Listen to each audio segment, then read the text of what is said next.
నీది కాని రోజు మౌనంగా ఉండు. నీదైన రోజు వినయంగా ఉండు. అప్పుడే నువ్వు జీవించినంత కాలం నీ విలువ పెరుగుతూ ఉంటుంది. అన్నీ ఉన్నప్పుడు నీతో వచ్చేవారిని గుర్తుపెట్టుకో. ఏమీ లేనప్పుడు నీతో వచ్చేవారిని గుండెల్లో పెట్టుకో. జీవితంలో సంతోషాలు తక్కువ, బాధలు ఎక్కువ ఉన్నాయని బాధపడకు. చెట్టులో ఆకులు ఎక్కువ కాని పూచే పూలు తక్కువ. అందరూ పూలనే చూస్తారు కాని ఆకులను పట్టించుకోరు. మనసు వేగిపోయాక మౌనానికి తప్ప మాటలకి స్థానం లేదు. బాధ మనసునే కాదు మనిషిని కూడా మార్చేస్తుంది. నీళ్లు నిశ్చలంగా ఉన్నప్పుడే ప్రతిబింబాన్ని చూడగలం. అలాగే మన మనసు నిర్మలంగా ఉన్నప్పుడే ఎదుటివారిలో మంచిని చూడగలం. ఇంటి పైకప్పులోని రంధ్రం ఎండలో కనిపించకపోవచ్చు, కాని వానలో దాని బండారం బయటపడుతుంది. ఏ మనిషైనా అంతే.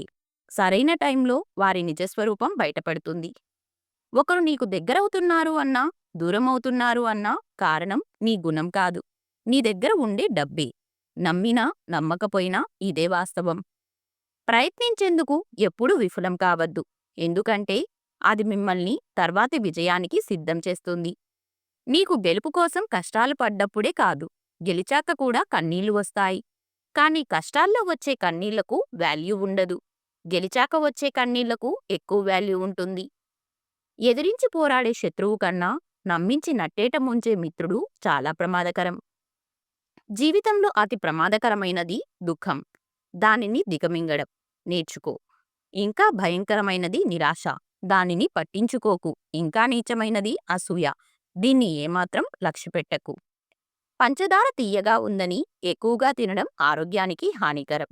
అలాగే మనుషుల మాటలు తీయగా ఉన్నాయని నీ బలం, బలహీనతలు అన్నీ పంచుకోవడం నీ జీవితానికి హానికరం. మాట్లాడడానికి కాదు, మౌనంగా ఉండడానికి కూడా చాలా తెలివి ఉండాలి. జీవితంలో కొన్ని సమస్యలు తెలివిగా మాట్లాడితే పరిష్కారమవుతాయి.